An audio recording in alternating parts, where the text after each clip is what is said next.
amended or separate report for this item 6.1.4, sorry, 6.14.1. Beg your pardon? Can you remove your... Yeah, no, it's just printed out in a way that's hopefully a little bit more easily sorted. Councillors, just by way of info, the last item that was left pending further information to come through after morning tea is still not here. What we're proposing is that we deal with it as a part of the finalisation on Monday. So that can just sit with one or two of the other matters that we suggested be there. Right, now we're going to go through just to reflect a little bit on what we've got here. You'll see we're going to go through the 016 and 017 rural urban boundary matters by way of sub geographical areas. We'll start with the south, then into the west is best, then into Wadney. We will then do a north and then central.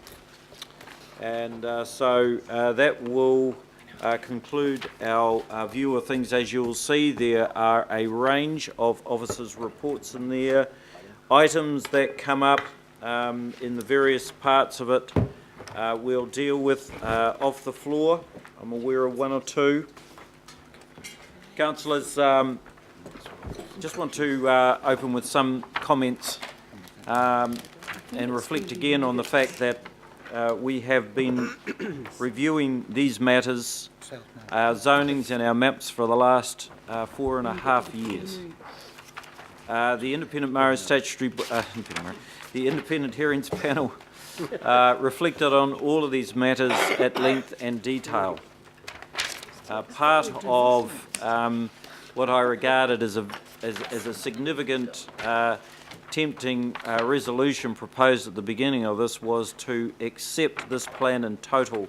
I trust that those who were supportive of that idea have now, over the last 2.5 days, seen what has ultimately been quite a beneficial process in working our way through the plan and proposed changes to make it an even stronger plan without losing the general focus of the IHP.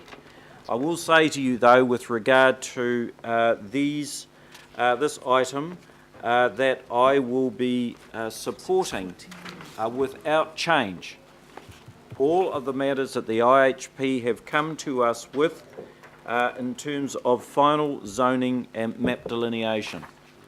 I trust in the work that they've done, recognise that there are parts within it that I don't like, but that most of it I do.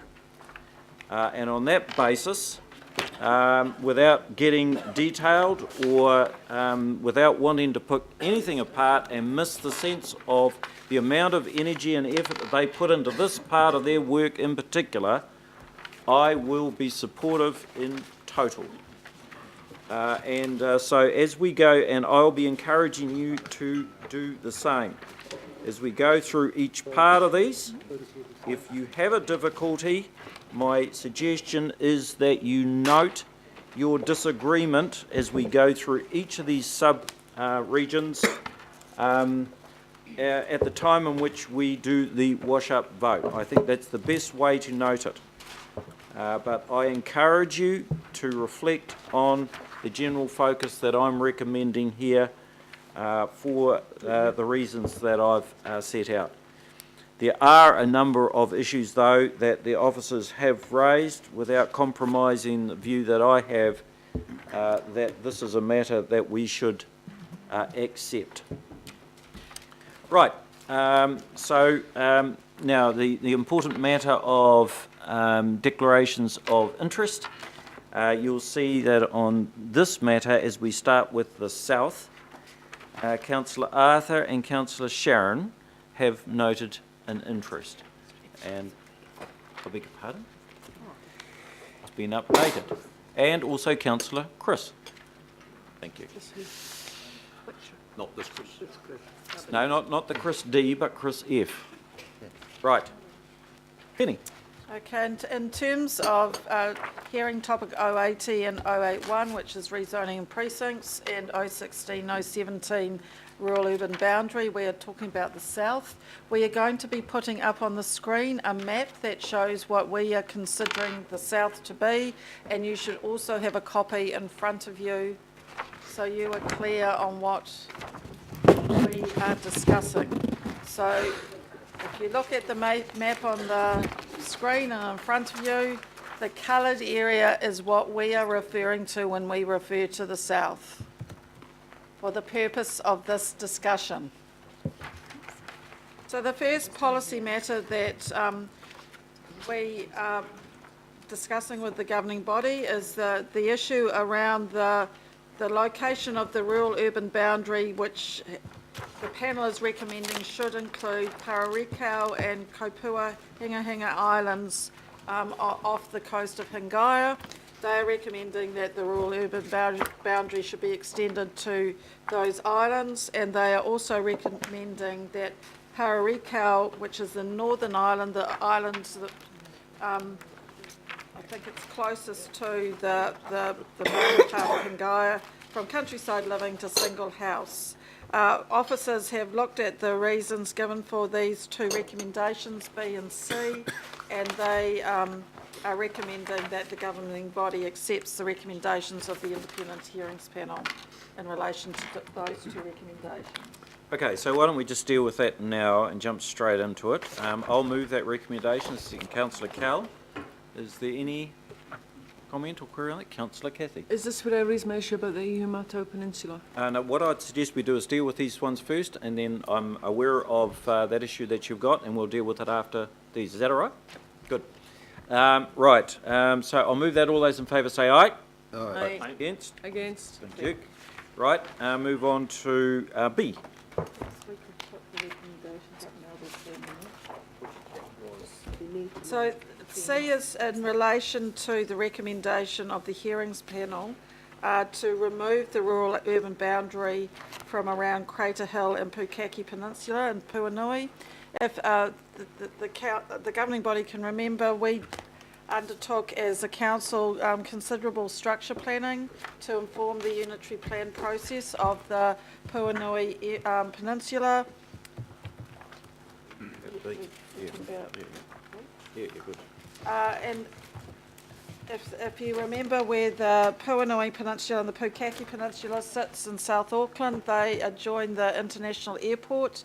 Currently under the proposed, in the notified version of the plan, that area was shown zone as rural. The structure planning that was undertaken with various submitters leading up into our case hearing recommended light industrial zoning of part of the Puanui area, which the officers are recommending you accept, but to leave the Crater Hill and also the Pukaki Peninsula out of the rural urban boundary. The reasons around Crater Hill, it is an outstanding natural feature. It has, it's also a significant geological feature, has significant cultural heritage and landscape value to Mana Whenua, and also contains prime soils.